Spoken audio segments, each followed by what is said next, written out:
Hey everybody, ModelMan here, and on the bench for March something 2015. I have a 1-to-1 scale Bad Grendels. Yeah. From what, 2,000 miles away? Yeah, actually that's the real Bad Grendels. That is not a model kit right there. Not a model kit. I'm about to get a video camera and point it back at Tom myself. Yep. So he's been visiting LA for the last just day or so, and he's got another week to go. And I may have some other video coming up with an interview with the company that he's scheduled, but I don't want to ruin any surprises there. And right now we're just kind of bullshitting around, and oops. Already broke that rule.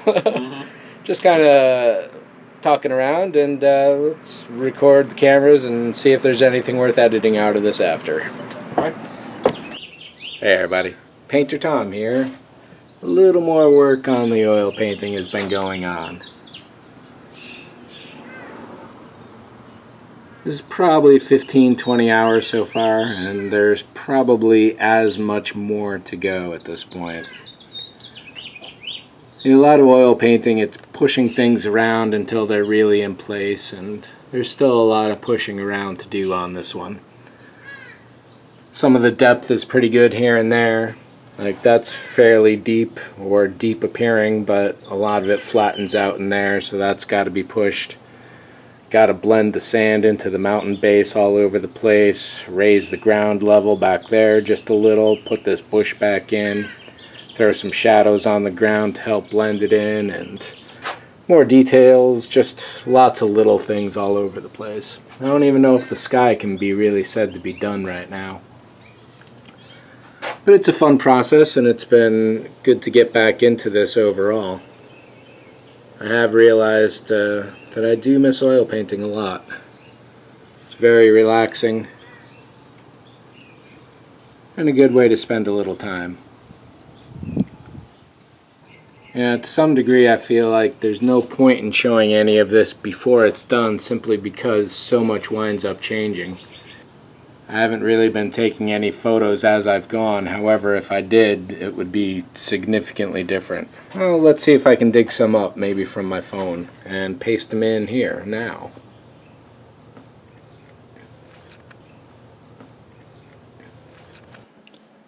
Hey everybody, Gears McTinkersome here, and today's work focuses on my Astromech. Looking at a particular bit of wood burning there, started April 2013. Well, it's now coming on April 2015, and in 2 years, what has been done? Well, I suppose looking at the bright side, we've assembled the frame. That's good. We have a set of skins, also good. I got and have basically assembled the shoulder assembly. And today's project is to knock a hole here and knock a hole there and get this ready for the shoulders so I can at least put those in. And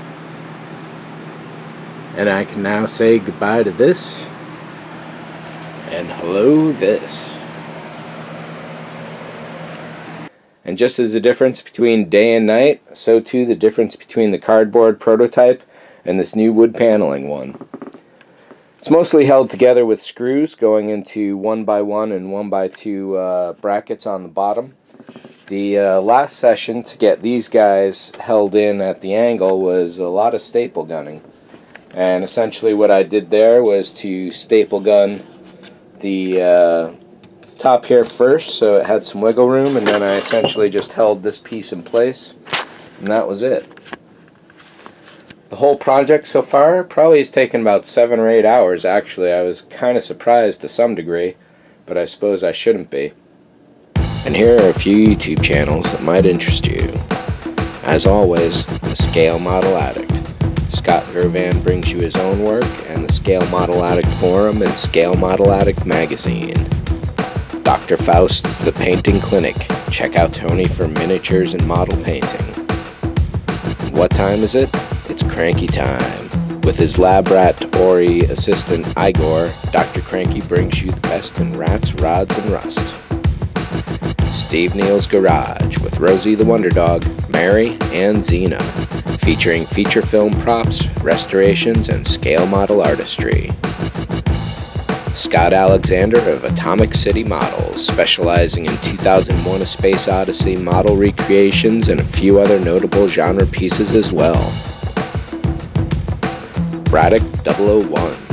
Whether a 1-to-1 scale Borg sleep station, droids of any make or model, or even popular superhero armor or any kind of sculpture, look to Brad Carpenter to bring it. And for the trials, tribulations, and tales of my car Red 2 and its droid lemons, check in on Gears McTinkersome. Bad Grendels for fine model work, timer chips, and electronics knowledge. The ModelManTom channel would like to thank the following for their sponsorship. Elliot Brown of Kingston Vacuum Works, featuring Fedoratron.com and WarmPlastic.com. Lighting for extraordinary modelers, and vacuum forming tables for designers, modelers, and engineers. Kingston Vacuum Works covers it all. Paul at thefiberopticstore.com, now presenting the beta version of its new site, thefiberopticprojects.com, for an exceptional selection and great prices of fiber optics of all sizes and quantities. Thefiberopticstore.com. Carpenter Creations. If you can dream it, you can make it. Brad and Carpenter, science fiction artistes.